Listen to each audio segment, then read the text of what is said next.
ver? Não, você pegar mais para de bola? Eu acho que tá bom. Esse pessoal vai chegando.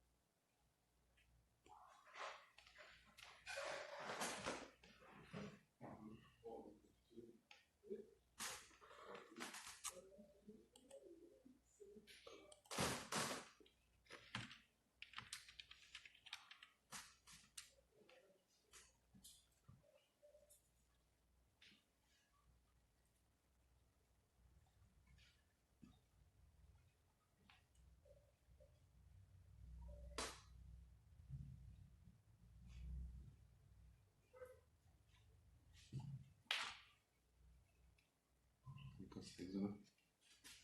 Não, tá ótimo aqui. O pessoal tá chegando.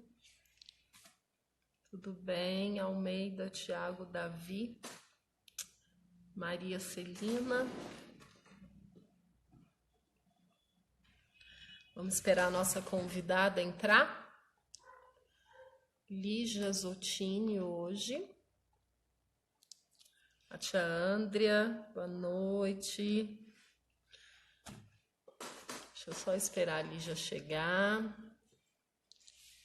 Que o nosso papo hoje vai ser maravilhoso. Tenho certeza que todo mundo que está aqui vai gostar bastante dessa nossa convidada, desse projeto que começa hoje. Vocês estão me ouvindo bem?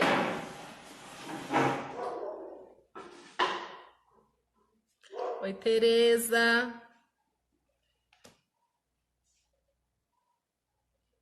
Tá todo mundo me ouvindo bem? Raquel, bacana. Muito bom.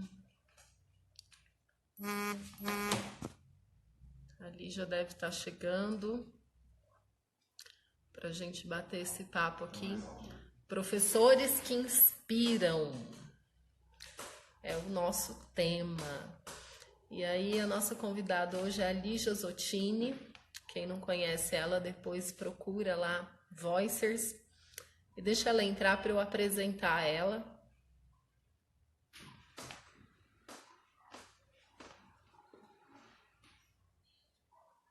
A gente combinou 8:02. Tá dando agora 8:02. Enquanto a gente não começa, a Lígia não chega aqui na sala, vão clicando no aviãozinho. Todo mundo que é interessado pelo tema de educação, de futuro. Como será que a gente vai ficar enquanto sociedade, enquanto economia, depois da pandemia? O que é que está mudando no cenário mundial, na área da política, na área social e também na área da educação? Tudo isso a Lígia vai falar aqui pra gente. Então vão clicando no aviãozinho aí e convidando a rede de contatos, que eu tenho certeza que todo mundo que estiver nessa live vai sair diferente, vai sair pensando diferente, porque toda vez que eu escuto a Lígia falar, eu aprendo muita coisa. Vou esperar um pouquinho.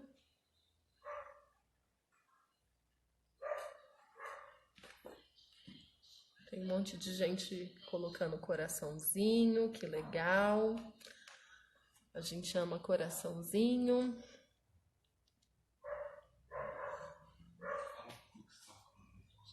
Eu estava agora numa reunião do Renacidade. Renacidade é um povo maluco que se juntou do Brasil inteiro para achar soluções. A gente se conheceu no Ractal. E aí eu tava, hoje quem fez a reunião foi o Sérgio Mesquita, ele é de Maricá, e ele está criando um projeto muito lindo lá em Maricá com a prefeitura, e aí ele estava contando um pouco desse projeto, que leva tecnologia, que tem uma área de convivência onde pessoas idosas vão ensinar crianças a jogar peão, a brincar de amarelinha. E aí eu tava lá encantada com o papo, saí para essa live, pessoal da Renacidade, pessoal muito bacana que fez a diferença também na Escola Luiz Pinto, onde botou para funcionar o laboratório de informática. Antes de acontecer a pandemia, as crianças lá do Luiz Pinto já estavam tendo aula de inclusão digital. E agora eles estão na batalha de conseguir tablets de doação para que o Luiz Pinto continue aí as suas aulas modelo EAD. Estão construindo um currículo super novo. É uma escola pública que mostra que acesso é possível em educação de qualidade. E aí o Renacidade é um projeto que eu tô amando, que eu aprendo muito. Uma simples professora lá no meio de doutores, cientistas, eu tô lá. Eles me chamam de corajosa. De vez em quando eu dou uns pitacos.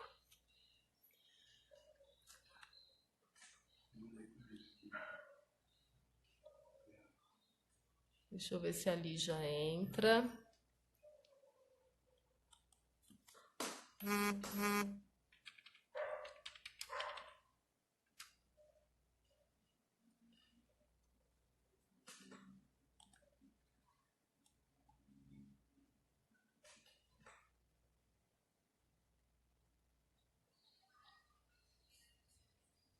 Deixa eu ver aqui.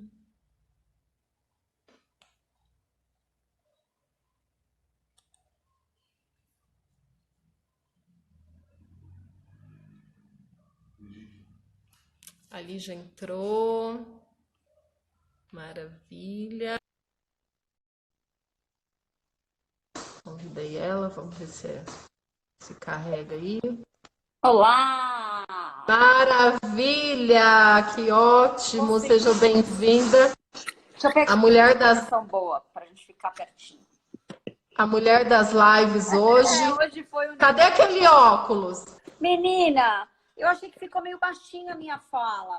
Eu acho que vai ser melhor eu fazer ao vivo aqui. Agora o escritório é só meu, eu não vou atrapalhar então. ninguém. Olha só, o William já falou assim, a Lígia trouxe de terras alienígenas. Porque aqui em casa a gente brinca que você faz parte lá da Skynet. Né? A gente estava brincando aqui. Lígia, que prazer ter você aqui. Eu estou extremamente honrada. Eu vou apresentar para todo mundo quem não conhece. Quem é a Lígia Zottini, eu tenho que ler, tá, gente? Eu vou pegar uma cola, que essa mulher é tanta coisa. Mas depois eu vou falar a Lígia Zottini pela Tia Aline. Mas a Lígia Zottini, ela é pesquisadora, pensadora de futuros, fundadora do Voicers, colunista da Você S.A., do TEDx Speaker, mestre pela USP, com extensão numa universidade que eu não sei falar o nome, na China. Que é na Universidade de Wuhan, onde começou lá o epicentro da epidemia. Eu estive lá 10 anos atrás. Então, olha que massa! Olha que massa! E o nome desse projeto é Professores que Inspiram. E quando eu criei esse projeto, eu falei, a primeira pessoa que eu quero convidar é a Lígia. E aí ela aceitou e a gente inicia esse projeto hoje. Mas a Lígia se define com uma coisa que tem tudo a ver com ela, que ela fala assim, sou professora de nascença. É isso. E eu acho isso incrível. E aí o pessoal do Voicers, né? O pessoal que está com ela, co-criando esse projeto incrível, quem não conhece, conheçam, porque é maravilhoso. E aí o pessoal do Voicers esteve aqui no Ferinhas da Tia Aline. E eles contando como o Voicers começou, o olho dos meninos brilhava. Brilhava, gente. A gente num papo de mineiro, né? Com café e pão de queijo. E o olho daqueles meninos tudo brilhando e falando, gente, a Lígia deu aula pra gente na faculdade. A gente detestava tecnologia. A Sol falou assim, eu tinha pavor da tecnologia. Eu que vim da periferia. E eu tinha raiva da tecnologia. Eu achava que a tecnologia destruía o mundo. E aí começamos a ter aula com a Lígia Zottini. E a gente falou, não, isso não pode parar aqui. Isso não pode parar num conteúdo da faculdade. A gente precisa levar isso para frente. E aí criaram Voicers. E aí eu falei, gente, que professora inspiradora, né? Uma professora que consegue condensar e levar todo mundo. E aí um projeto tão sólido como é o Voicers hoje, como, né? Eu conheço muita gente do grupo do Voicers, e aí todo mundo, não, porque eu sou amigo da Lígia Zottini. Não, eu falo, eu também. Então tá, então a gente já tem uma coisa em comum, eu também. E é uma conexão assim incrível. E a Lígia hoje vai falar pra gente muitas coisas que ela, como estudiosa do futuro, né? Vai falar pra gente sobre educação, sobre economia, sobre como que a gente precisa se humanizar. E hoje a fala é toda dela. Eu vou ficar aqui quietinha, porque cada palavra dessa mulher, eu já tô aqui com a minha agenda anotando tudo que ela fala. Gente, é sério. A Lígia é uma das pessoas que mais impactam ferinhas. Muita coisa que a gente põe para rodar aqui vem do Voicers, vem da fala dela. É sério isso que eu tô falando. Então eu tô aqui espectadora. Com a palavra, Lígia Zottini. Ali, você é uma honra. Para mim, a oportunidade da nossa vida ter se cruzado no Rectime em Santa Rita, nas edições, acho que 2 ou 3 atrás, né? Sim, sim. Ver tudo isso nascer, assim, da mesma forma que você fala que eu te inspiro, você me inspira de volta. O Ferinhas é algo que aqui na ecossistema do Voicers é algo que a gente tem um cuidado e um carinho. E, enfim, um orgulho imenso de poder ter a inspiração de um lado para o outro, entendeu? Então, conte com a gente e bora começar essa conversa. Vamos lá. Parece que a gente se conhece há 3 anos, mas parece que são outras vidas, né? Porque quando a gente conversa assim, tem alguma coisa aí do universo que a gente não consegue entender bem e que parece que a gente se conecta há séculos. Mas vamos lá. Lígia, vamos falar um pouquinho sobre educação, Tá bom. né?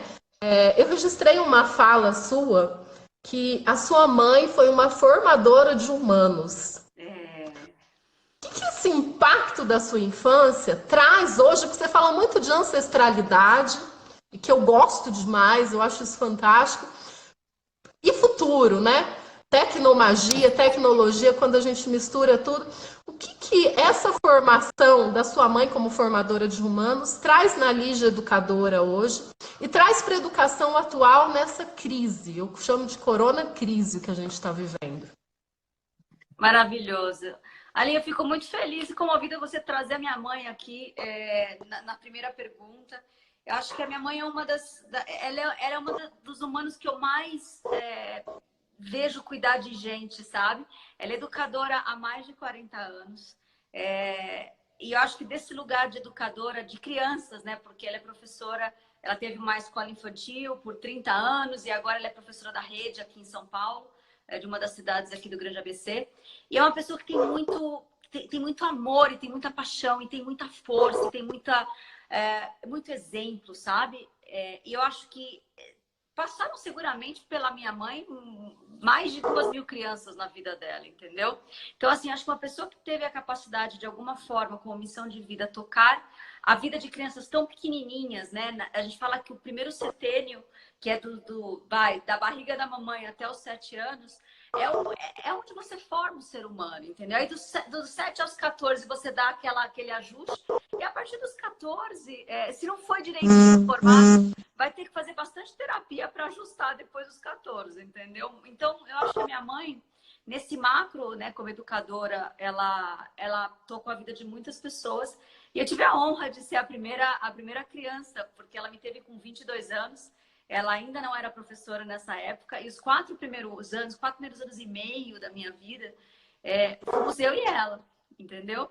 Então, eu acho que essa carga de amor, essa carga de cuidado, essa carga de ser quem eu sou, sempre foi incentivado por ela. Ela me deu amor e me ajudou a lembrar o que eu vim fazer.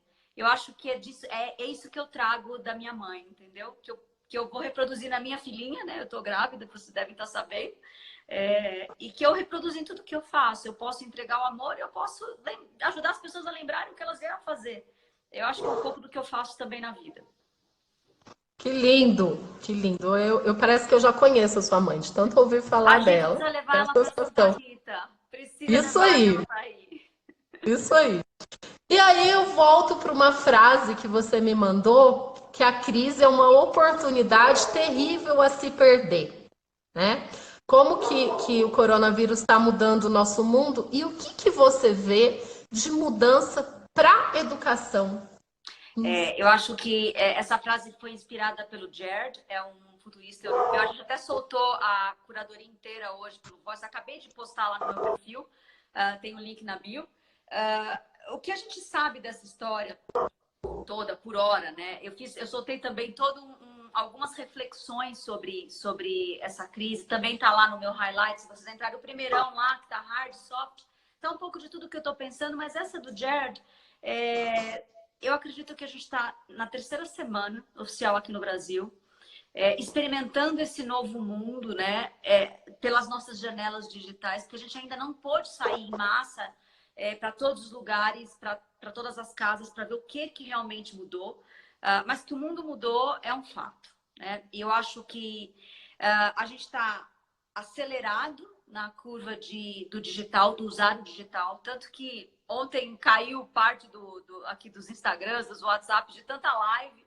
Eu tenho um amigo aí de Santa Rita, de São Paulo, mas está sempre em Santa Rita, que é o Carlos, que ele fala assim, ele está com medo de abrir a geladeira e pular uma live, entendeu? Mas essa parte toda da gente estar experimentando as ferramentas de distanciamento, de conteúdo, de troca, é algo maravilhoso. Como pesquisadora, a gente tinha uma linha, uma curva. Tem um percentual que saiu na Você S.A. do mês de fevereiro que dizia que das empresas da Cato, 25% fazia home office. Isso em fevereiro. Agora, em março, essa percentual caiu por terra, né? Provavelmente, todas as empresas que têm a possibilidade de trabalho intelectual estão migrando atividades para o digital. Então, o que aconteceria de migração nos próximos, 5, 10 anos, a gente vai experimentar nesse período de quarentena. E aí, provavelmente, a gente vai ver coisas como as empresas sabendo que as pessoas conseguem ser responsáveis ou não, né? Os problemas e as virtudes vão aparecer, mas de uma forma geral, as pessoas vão conseguir ser responsáveis à distância, produzir à distância, negócios vão se reinventar. Eu acho que essa curva de desenvolvimento ela vai ser impactada e ela vai ser acelerada, né, no susto por conta da quarentena. Respondendo a sua pergunta em relação às escolas, a gente vem discutindo isso no offline, né, ali.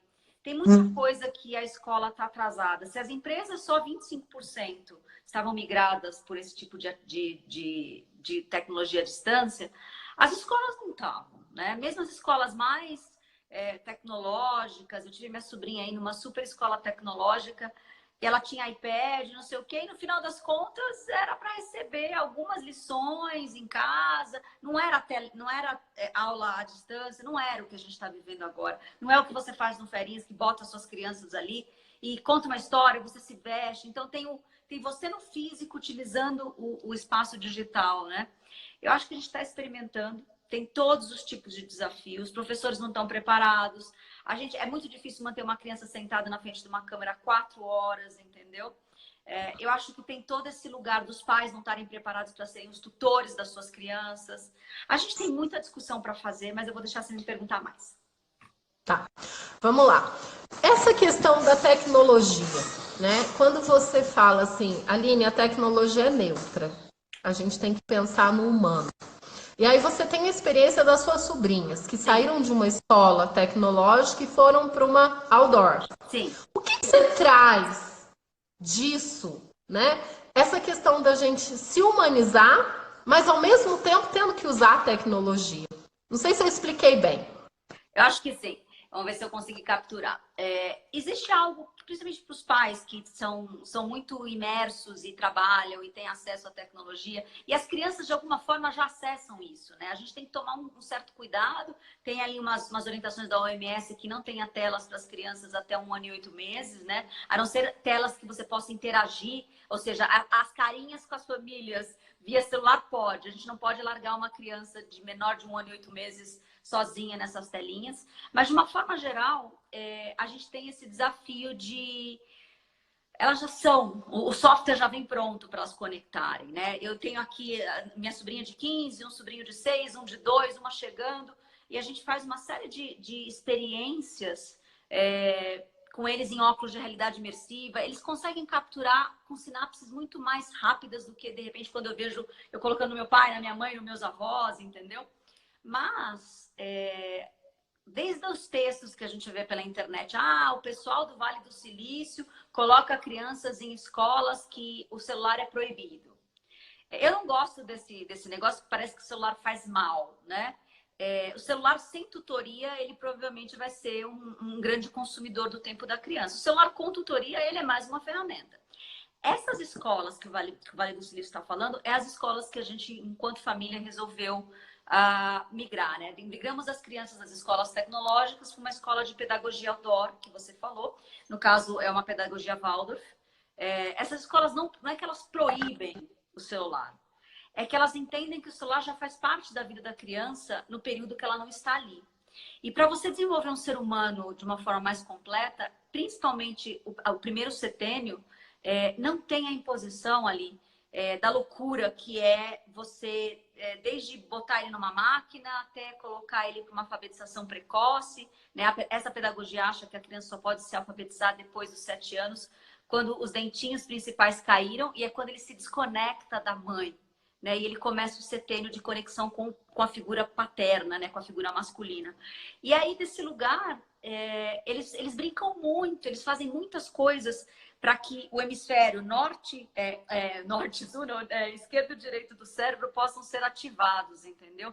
E aí, a hora que a linguagem, a leitura, enfim, a alfabetização for se instalar, a matemática for se instalar com mais elegância, eles já estejam preparados. Então, o pular corda, o fazer tricô de dedos, o fazer aquarela, o música, o teatro, as histórias, todos os dias, ajuda não só o lúdico, mas o biológico, o anatômico dessa criança para se preparar para os 7 aos 14, onde ela vai absorver todas as coisas. Foi uma decisão em família e a gente está muito feliz com a felicidade que as crianças se encontram, né? Eu acho que isso que é importante. E dentro desse papel de crianças com uma infância vivenciada, né? Não que a tecnologia é proibida, porque a gente sabe que né, o meu filho Luca tá na geração alfa, nativo digital, né? Ele já vai lá com o dedinho. A gente esses dias ficou pasmo. Ele com o dedo no YouTube, escolhe o desenho. É como se ele tivesse alfabetizado, mas aí é nativo digital e realmente nessa parte tecnológica ele é alfabetizado, né? A gente pode chamar assim. Mas me conta uma coisa, você que estuda essa migração da herd economy, gente, eu não falo inglês, então tudo que eu falar errado, vocês considerem, tá? Eu tenho um trauma de inglês de educação tradicional, verbo to be. Por isso que a gente implantou aqui no Ferinhas o inglês imersivo e lúdico. Tô aprendendo igual as crianças, tá? Tá sendo maravilhoso. Mas vamos lá, essa herd, essa economia dura, né? Para essa soft economy que a gente já teve que adiantar por conta da quarentena. Qual que é o papel de uma educação que valoriza a infância e que coloca a criança para vivenciar essa infância? Perfeito. Eu acho que quando a gente pega lá, de novo, para quem está entrando agora, no perfil tem, lá no meu highlight tem os slides que eu estou comentando. Eu acho que vale a pena depois vocês verem um funil, tá? A migração do hard economy para o soft economy, ela tem as economias novas que a gente está falando. Então, a economia digital é o primeiro layer, a gente está aqui massivamente experimentando ela de todas as formas possíveis. Depois disso vem a economia criativa, né? Quando você tem muito repertório digital, você começa a ter muitas formas de ter visões de mundo. E aí vem coisas criativas que tem o repertório. Não é inspiração divina a criatividade, é repertório, né? E aí, desse lugar, você acaba tendo a possibilidade de muito criar, você começa a querer dar acesso. Você gosta tanto do que você faz no Ferinhas, eu tenho tanto prazer no que eu faço no Voicers, que o digital é acesso. Geralmente, ele é um acesso gratuito, você dá acesso às suas palestras, às coisas que você fala, o seu conteúdo, às suas sacadas. Você acaba dando acesso. Então, a economia do acesso nasce desse processo de digital mais criativo.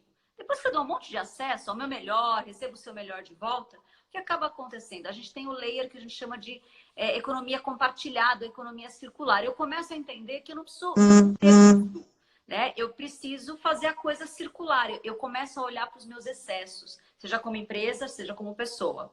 Depois que a gente compartilha muito, a gente começa a cuidar, porque tem muita coisa que é comum, né? Eu tô recebendo um monte de roupinha das amigas que tiveram filhos um ano na frente. Eu vou cuidar porque vai ter vão ter amigas que vão ter filhos depois de mim. E a gente vai fazer rodar essas coisas todas. Eu não preciso comprar tudo novo, entendeu? Faz nenhum sentido. Aliás, eu vou comprar muito pouca coisa nova porque a gente tá rodando muita coisa. Cuido. Quando tem a economia do cuidado instalada, tem uma confiança que é instalada também. Então, o último layer entre o hard e o soft, a gente gosta de acreditar que é a economia da confiança. E aí, ali, a gente não pode se enganar.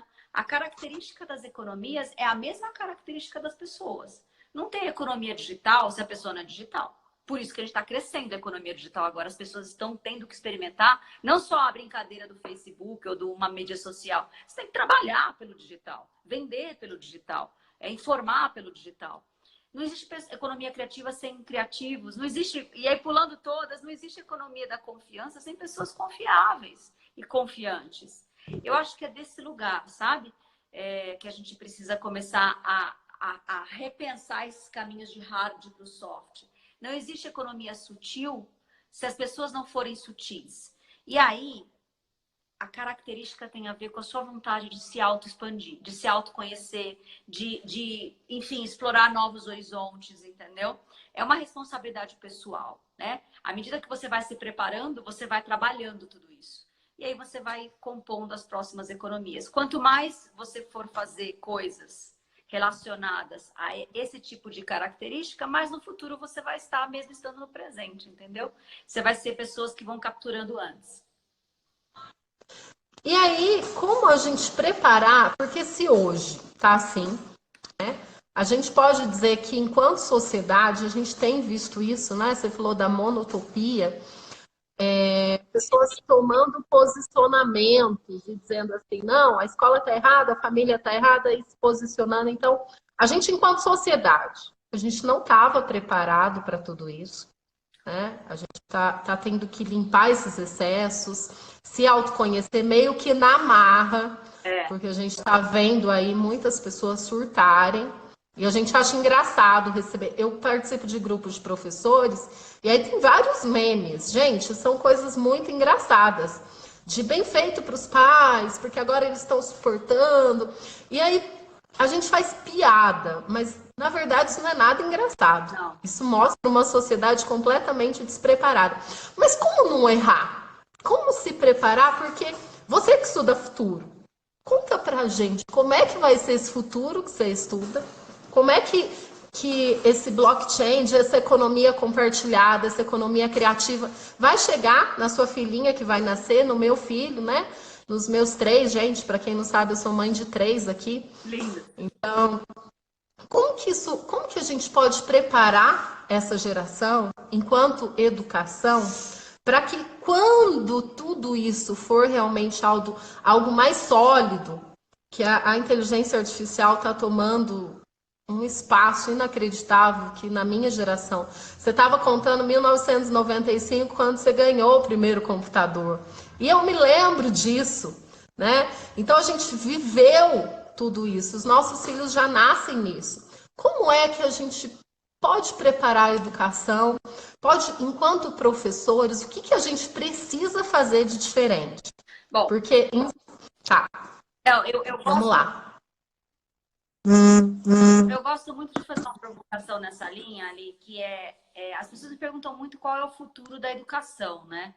Que geralmente tem a ver com pegar tudo que a gente está fazendo agora, botar as tecnologias que estão vindo. Então, assim, como é que vai ser a educação, com base no que a gente tem agora na cabeça, quando vier a inteligência artificial, quando vier o óculos de realidade imersiva para todo mundo, quando vier a internet das coisas que até o pé da mesa vai falar os fatos, os dados, e a gente fica fazendo as crianças memorizarem essas coisas todas, que é uma perda de tempo gigantesca. Enfim, o blockchain e a computação quântica. Tá, ok. A gente fazendo o exercício de presente estendido, ou seja, a máquina como protagonista, pegando os pedaços de trabalho que a gente faz hoje. Então, esse é o futuro da educação, né? Mas tem sempre a provocação, que é a inversão dessas duas palavrinhas, que é a educação do futuro. O que nasce a partir do momento que esses professores vão usar em larga escala, um óculos de realidade imersiva para suas aulas, para as crianças poderem experimentarem, não só ter o conhecimento sobre algo, mas ter experiência sobre algo. Então, eu sou professor de história, eu não vou mais abrir um livro, abrir um PowerPoint ou abrir um vídeo, são telinhas 2Ds. Eu vou pegar a criança e vou fazer ela emergir num determinado momento da história, eu vou voltar com ela num determinado momento da história, e ela vai ter experiência daquilo, porque vai ser tão próximo do real. Eu brinco que, como é que a gente adquire experiência? Você pega o seu corpo, vai até um lugar com seus 5 sentidos, alguns têm 6 sentidos, né? Vive aquilo ali, capturou pela visão, audição, olfato, paladar, enfim, o sentir, né? O tátil, e aí volta e tem uma experiência daquele lugar. O óculos já te permite hoje, da forma que ele é, tijolão, grandão, quem já experimentou, ele não funciona direito, mas já te permite uma imersão visual, uma imersão auditiva e uma imersão de sentidos, né? Quem não se assustou com o bicho vindo, com o mar, enfim, eu já estou fabricando memórias, né? Se eu preciso dos 5 sentidos para fabricar memória, eu já tenho 3 ali dentro. Imagina quando a gente tiver isso mais desenvolvido. Então, eu vou pegar essa criança, eu vou colocá-la dentro de uma realidade dessa, e eu não vou ser professor de conhecimento. Conhecimento é commodity, ela vai poder fazer sozinho. Eu vou ser um arquiteto de memórias, né? De experiências que geram memórias. E aí, desse lugar, é muito poderoso. Eu acho que os professores nem imaginam que, a partir desse momento, ele deixa de ser, talvez, um professor tal qual a gente conheça, para ser um professor que distribui conhecimento, informações, para ser um professor que vai ser um arquiteto de memória. Então, a inteligência artificial vai trazer, por exemplo, o individual de cada um. Ele vai conseguir capturar, vamos supor que eu tenho 20 alunos, tá? E eu sei que através dos processos digitais, que não vai estar mais em telinha, esquece computador, celular, vai estar tudo no óculos ou em alguma coisa parecida com óculos. A gente vai ter o acesso, a internet vai estar no ar, então eu vou ter o acesso à pegada digital dos meus alunos. Eu vou lançar lá um desafio de estudar a história do Egito Antigo. E eu vou saber os 20, aonde eles foram buscar essas informações para compor as diversas informações. E aí eu vou lançar para eles uma determinada realidade imersiva, seja ela biológica, porque a gente pode pegar e visitar um museu que tenha peças do Egito para eles chegarem bem próximos. E eu vou lançar uma experiência digital onde ele vai ver como é que era a vida do jovem Tutancâmon. A partir dali, eles me dão feedback. As inteligências artificiais são assistentes pessoais desse professor, vão me ajudar a dizer em que momento da jornada de aprendizado sobre aquele tema cada um está, o que absorveram, o que não absorveram. E aí, não só pelos que eles vão responder, mas até mesmo por conexões neurais. Eu vou ter acesso a tudo isso, entendeu? Que professor é esse, né? O quanto a gente está preparado, não é nem só para ser esse professor, para saber que isso é uma possibilidade de ser professor a partir de 5, 10 anos na nossa frente, entendeu? Esse é o convite para se reinventar. Não é o futuro da educação, é a educação do futuro. E por aí vai todas as outras coisas, né? Vão ser mesmo mestres de experiências. A gente vai moldar a experiência desses, enfim, crianças, jovens, com o biológico e com o digital, com os dois. Isso é fantástico, a gente pensar, né, que essa tecnologia está tão acessível. E a gente hoje, né, eu visitei museu com os meus alunos. Sim. E sem sair de casa. Isso já é possível. Mas olha a pergunta do Takayuki Takehara. Por que os professores ainda não estão nesse nível? Porque a tecnologia já está aí e nós vemos crianças criando conteúdo assim e não as escolas. Eu tenho uma pista de muito do que eu aprendi com a Lígia. A tecnologia é neutra. A gente precisa trabalhar o humano. E aí eu vou ler uma frase que ela me mandou. Uma frase muito importante que fez toda a diferença essa semana na minha vida. A gente já sabe muito sobre o coronavírus, sobre os políticos, sobre a economia. Será que a gente precisa ficar indo lá na rede social toda hora, postando? Mas aí ela fala aqui, ó. Estou cultivando calma e diminuição do ritmo para poder transbordar referência de autocuidado onde o outro cuidado pode acontecer. Isso é fantástico. E para responder a pergunta do Takehara, será que não está faltando professores com mais humanidade? que você acha? Eu Fala, gosto Lígia. de fazer essa reflexão, sabe? Assim, e aí não é todos. Eu acho que nós somos uma geração que vem de algumas gerações. Eu acho que 2 ou 3. A Revolução Industrial, ela moldou uma série de coisas na nossa vida. Né? Ela tem mais ou menos 200, 300 anos, dependendo do lugar do planeta. A gente deixou... Antes disso, eram todos artesãos. As famílias tinham a família dos alfaiateiros, a família dos que trabalhavam com alimento. Era muito por clã, né? Aí vem a Revolução Industrial, botou todo mundo na linha de montagem, e aí a gente meio que foi buscar a profissão que nos desse dinheiro. Eu posso dizer que a gente é a última geração em massa que, de alguma forma, ainda procurou dessa forma. Eu me formei em administração porque eu não tinha muita certeza do que eu queria, aquela famosa história lá, e eu achava que a administração me dava empregabilidade. Empregabilidade igual possibilidade de ganhar dinheiro, né? Com a área de educação não é diferente. Né? A educação geralmente tem muitas mulheres, porque ainda vem de uma época onde as mulheres tinham poucas áreas para escolher. Não necessariamente elas tinham vocação para educar, porque a educação, todas as profissões são vocacionais, entendeu? Se você está longe da sua vocação, aquilo vai ser um peso para você. Pode ser a profissão mais incrível, astronauta. Se você não tem vocação para ser astronauta, vai ser um peso ficar no espaço sozinho, flutuando, comendo comida em forma de pílula, entendeu? Então, assim, eu acho que com a educação não é diferente ali. Então, eu acho que para alguns falta essa humanidade consigo mesmo, sabe? De ser honesto para falar, olha, eu não gosto disso o suficiente. Ou eu não gosto mais o suficiente, porque a gente também muda, entendeu? O professor que não quer pegar o que tem de melhor que está vindo na sua área, é a mesma coisa que o médico, é a mesma coisa que qualquer uma das profissões. É alguém que já não quer mais aquela área. Porque se você ama aquilo mesmo... Cara, eu quero...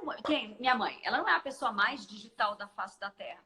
Mas é a pessoa que eu dou para ela um óculos... Ela tem o óculosinho dela de realidade aumentada e virtual. Ela tem lá a torre que fala. Ela tem uma série de tecnologias que eu dei para ela levar para a sala de aula. Ela leva para toda a sala de aula que ela vai. Ela é a maior expert na realidade aumentada? Não é.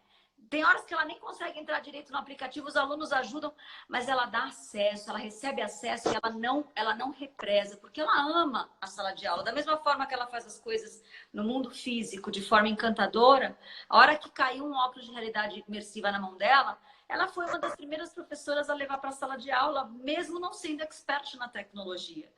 Porque ela ama educar, entendeu? Então, eu acho que falta para os professores olhar para dentro de si, esse autoconhecimento e falar, eu gosto mesmo do que eu estou fazendo? Não gosto, mas eu preciso do dinheiro. Eu consigo fazer um plano de migração de carreira? Porque senão vai ser sofrido para você, e tudo que é sofrido para a gente é difícil, a gente perde paciência com o que está fazendo, e as crianças sofrem por conta disso, entendeu? E aí tem todos os outros problemas que a gente também discute, que o salário não é suficiente, a carga horária é pesada, eles têm que trabalhar 2, 3 turnos para poder compor um salário, fazer reciclagem não é algo simples, entendeu?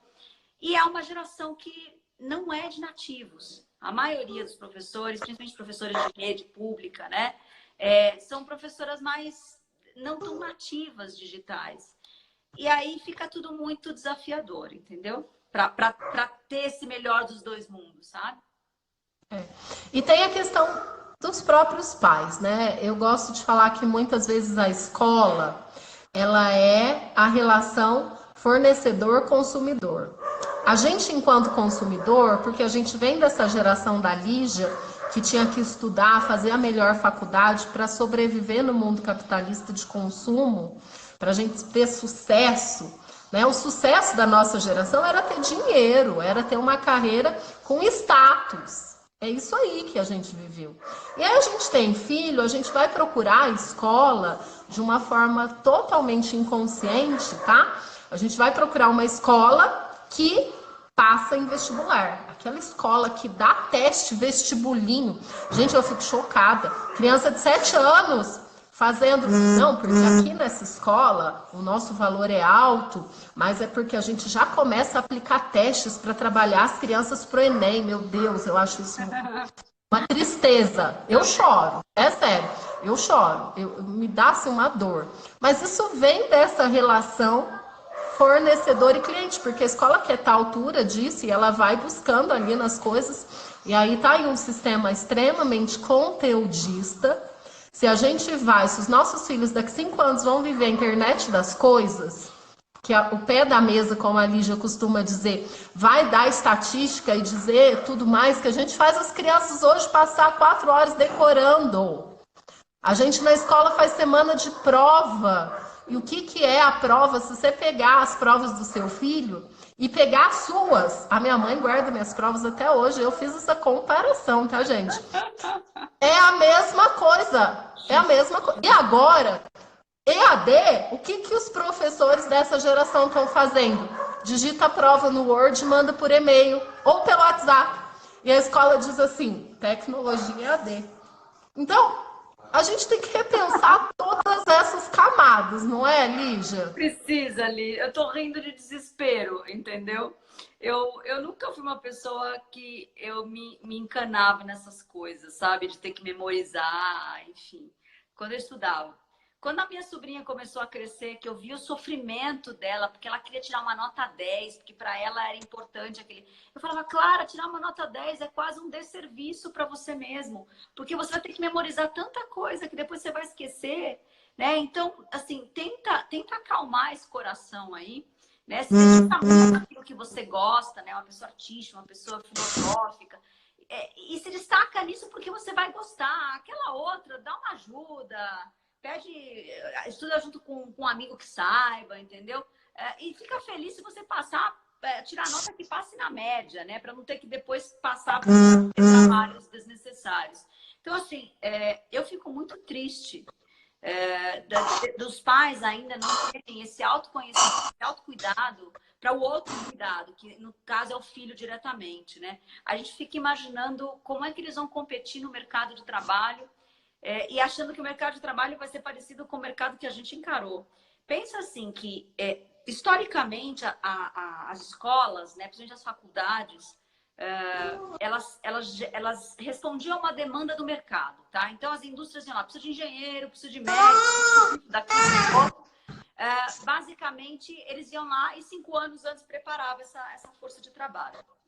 As empresas não estão mais conseguindo dizer para o mercado de educação o que elas precisam, porque elas não sabem direito para onde elas estão indo. É o mundo VUCA, ele é muito volátil, ele é muito incerto, ele é muito, né, tudo isso que a gente sabe. Então, ele já não tem mais essa demanda. E aí você vê estatísticas como 60% dos trabalhos não foram criados ainda. Como é que essas escolas vão preparar as crianças para 60% de trabalho que nem existe? Por quê? Porque só existe trabalho do futuro quando as tecnologias maduras entrarem em massa, as pessoas começarem a usar e começarem a criar trabalhos do futuro, entendeu? E aí a gente começa a questionar toda essa corrida, esse massacre. Porque pensa assim, essas crianças já foram hiperestimuladas, né? Lembra que a gente era uma geração que tinha 12 Tom e Jerrys, 14 sei lá, Thundercat, sei lá, 15 Chaves, e a gente ficava assistindo aqueles desenhos a infância inteira, 14 anos da infância, repetindo os mesmos 14 capítulos das coisas.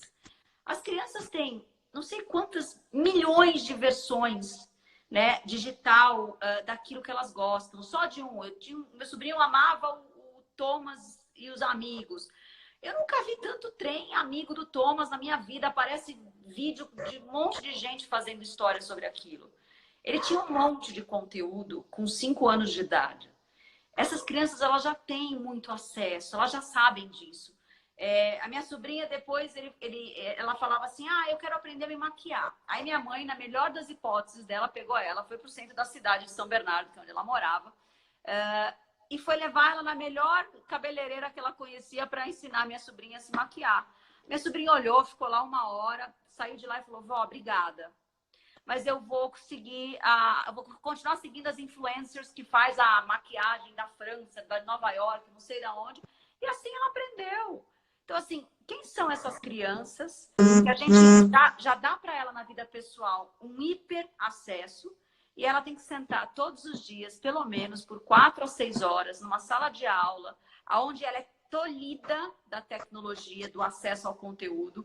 Ela tem que memorizar aquilo tudo. E ela vai ter que passar num Enem, ela vai ter que passar num vestibular, que vai testar o que ela conseguiu memorizar e imaginar a partir daquilo, muito mais de fórmulas e estruturas do que de criação e criatividade, e criar a partir daquele estímulo. É muito sofrido para mim, sabia? Eu fico muito triste que os pais ainda entendam dessa forma, sabe? Não deveria ser por aí. A gente tem que ajudar eles a lembrarem o que eles vieram fazer. Eles vão crescer seguros emocionalmente, ou seja, precisa receber bastante amor de várias pessoas diferentes. Os adultos ao redor têm que ser referência de amor em abundância. E a gente tem que lembrar o que eles vieram fazer. Enquanto não tem uma escola super ideal para esses novos tempos, não peçam que eles sejam alunos nota 10 em absolutamente tudo, que passem em vestibulares sofridos, entendeu? Vai ter espaço para todo mundo estudar, né? E eles são a geração que mais vão sofrer, porque eles já têm acesso no pessoal que eles não têm na educação formal. E aí eu fico muito feliz de ouvir você falando isso, porque é o lugar de onde sai o Ferinhas, né?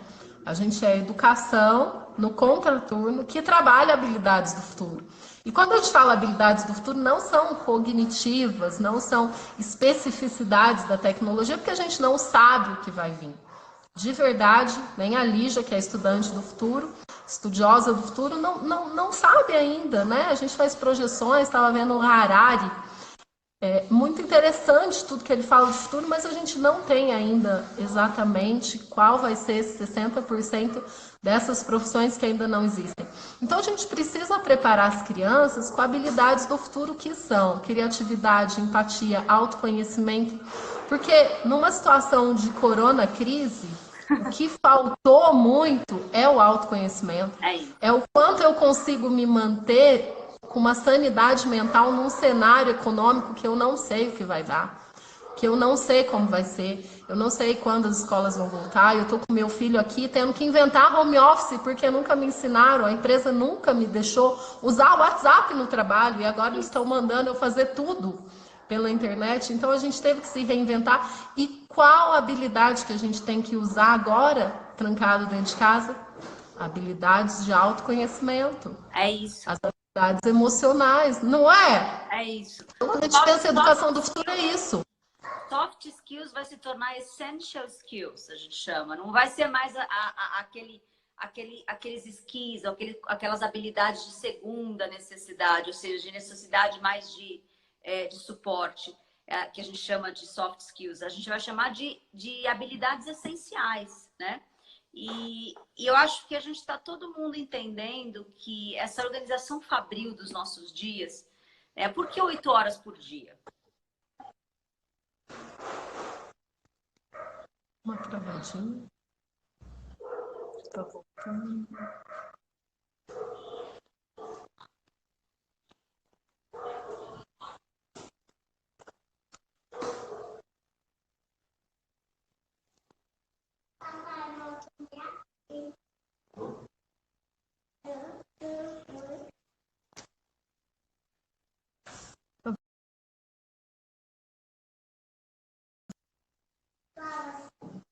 Gente, o Instagram derrubou a gente. Acho que não, acho que a Lígia caiu. Vocês estão me ouvindo?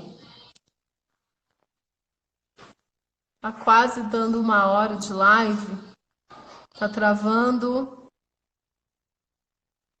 Enquanto a Lígia volta, a Lígia vai voltando, eu vou lendo aqui os comentários. Gente, essa live tá inacreditável. Olha a teoria do Takayuki.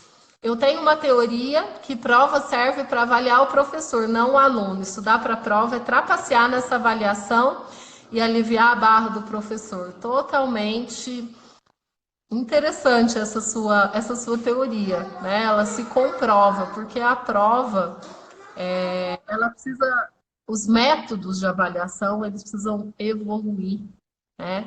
Hoje a gente precisa ensinar as crianças, um exemplo é as crianças poderem falar, né, com outras pessoas, fazer apresentações. A escola usa muito pouco essa habilidade. Uma coisa que a gente faz aqui, que foi sugestão do Takehara, é utilizar o teatro porque a gente hoje precisa, nesse mundo VUCA que a Lígia falou, ambíguo, volátil, tudo muda, a gente precisa saber do lugar que a gente fala e a gente precisa vender nossas ideias.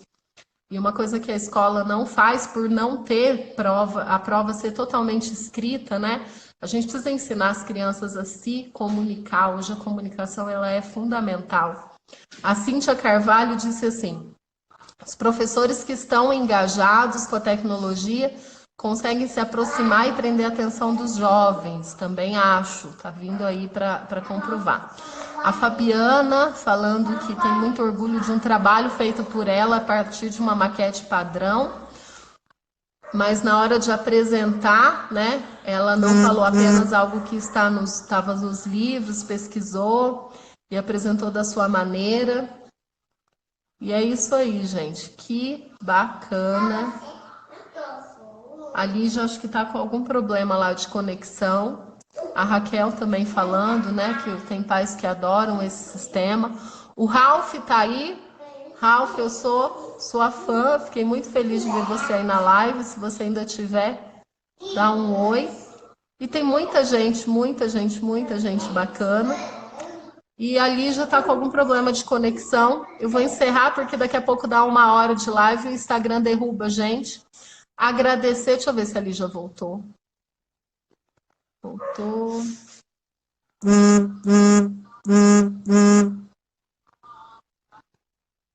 A Lígia tá voltando, vamos ver. Voltei! Voltou! Calma, vamos dar tchau Maravilha! Maravilha! Caiu Eu tava aqui, falando, o Instagram dá 1 hora, a gente tá quase chegando nela. Isso. E o Instagram derruba a gente. Eu li os comentários incríveis, tá? Muita gente falando muita coisa bacana. E Lígia, encerra como você quiser. Deixa aí uma inspiração pra gente. Tá bom. Bom, em tempos de corona, de pandemia, de quarentena, eu acho que são palavras muito fortes, né? Pensa que a gente está sendo convidado a pensar a vida de um outro lugar, né? A gente vai sair das 8 horas que o Ford impôs pra gente lá atrás, 300 anos atrás, e vai começar a ter nos nossos espaços de casa o home office com mais de um office, né? Porque quem é mais de um adulto trabalhando na mesma casa tem vários escritórios na mesma casa. Assim como vai ter várias salas de aula. Quem tem mais de uma criança ou as crianças chegando ao redor, né? A gente vai poder estar mais tempo juntos, ou seja, aqueles almoços que geralmente acontecia só no final de semana, a gente vai exercitar todos os dias. A gente vai poder ter um acesso maior à educação, uma partilha maior, né? uma cocriação maior na educação dos nossos filhos, na nossa própria educação. A gente estava muito acostumado, e há bem pouco tempo atrás, antes de entrar nesse processo de quarentena, a uma vida terceirizada. Né? Eu terceirizo a comida que eu como para os restaurantes que eu como na hora do almoço, eu terceirizo os cafés, eu terceirizo a educação das crianças, eu terceirizo o meu transporte. E a gente agora está sendo chamado para estar nesse lugar proprietário, né? Onde você vai ajudar nesse processo das vidas ao redor. A gente está mais guardadinho, ou seja, a gente está encontrando menos as pessoas fisicamente, mas é quase um processo de retiro ali. A gente estava falando na live de manhã que toda vez que eu vou para um retiro, né? Quem faz ferramentas de autoconhecimento, ou qualquer lugar que você saia mesmo da rotina para falar, olha, eu vou para um campo, para uma praia, para me retirar, você está olhando para dentro. Então, eu gosto de acreditar que é mais do que só uma quarentena. Estamos todos em retiro, né? Retiro não é fácil. Você olhar para dentro não é fácil. Você olhar para quem está bem pertinho de você, entender qual é a necessidade, também não é simples. Mas tem muitos ganhos nisso. Eu acho que a gente vai sair muito mais fortalecido e a gente vai sair com experiências muito importantes para encarar um mundo que a gente vai ter que reconstruir casas. Ele não vai estar em perfeito estado. E a gente vai precisar de todo mundo muito mais humano e muito mais centrado para poder colocar esse mundo que também está sofrido num lugar onde a gente acha que é ideal. Eu iria por aí. É uma autoeducação para que a gente possa pensar não só a educação das crianças, mas a educação de tudo que a gente estava fazendo até agora. Nossa educação da vida mesmo. Ai, fantástico isso! Não queria que acabasse o Instagram. Olha, conversa com o algoritmo, sei que é da tecnologia. Algoritmo, a gente precisa de mais que 1 hora, principalmente quando for a Lígia Zottini. O pessoal do Voicers aí entrou. Fã de vocês, maravilhosos. E, gente, que gratidão, que mulher incrível, que essa voz ressoa. Eu ainda vou mandar minha carta para você, tá? Por favor, eu quero receber ela. Eu Não no WhatsApp, escrevi. não me escreve por WhatsApp, não. Eu quero receber ela. Eu escrevi uma carta para a Lígia assim que eu soube que ela estava grávida, mas eu não tive coragem de entregar ainda. Cada texto que ela posta, cada vez que eu leio ela na Você S.A., ela saiu na Cláudia, gente. E aí lá fui eu ler a reportagem e falei, eu vou mandar essa carta não, vou refazer. Eu refazer, não mando nada. Mas que linda ter você aqui e que a gente possa, sim, se humanizar, porque a gente que é pai e mãe, você está entrando nessa encrenca daqui a pouco, a gente reflete o que os nossos filhos são. Eu tenho ouvido muita mãe falando, meu filho tá uma bagunça, meu filho não tem... Mas isso vem da gente, porque aí tem os neurônios espelhos aí, provado pela neurociência, as crianças aprendem o que eles veem no nosso exemplo, não o que a gente fala. É isso. E eles, essa ancestralidade, fiz constelação familiar, e foi muito interessante. Você vai trazendo, vai colocando lá no seu DNA da onde você veio. O nosso papel é muito importante enquanto pai e mãe. A educação do futuro precisa começar assim, dentro de casa. E a gente, nessa vucu-vucu de estar todo mundo dentro de casa, estamos percebendo o quanto que a gente precisa sim se educar. A gente, pai e mãe, a gente humano, para depois replicar neles. Exatamente. Maravilhoso. Quem não segue o Ferinhas, gente, sigam Ferinhas Tialine, tá? Aproveitem, sigam aí, a gente passa muita coisa bacana. Muito bom, muita gente aqui, não conheço todo mundo. Gratidão, gratidão por passar esse tempo com vocês. Se eu tivesse que deixar uma última frase ali, eu escutei de uma médica antroposófica e eu fiquei muito emocionada, né? Que a gente acha que os filhos se parecem com a gente. E na antroposofia, eles falam que não. Que somos nós que nos parecemos com algo que eles precisam. E a gente não vai saber nunca o que é, né? Nós somos guardiões desse mistério. Eles escolheram a gente por algum motivo que eles sabem e a gente não sabe. E o nosso papel é só realmente cuidar para tentar fazer com que esse caminho possa ser relembrado. Então, nós nos parecemos com aquilo que eles precisam. E tá tudo certo. É sempre muito certo os pais para cada criança. E é isso. Que lindo, que lindo, lindo. Gente, foi maravilhoso. Noite. Beijo. Sigam bem, em casa. Beijo.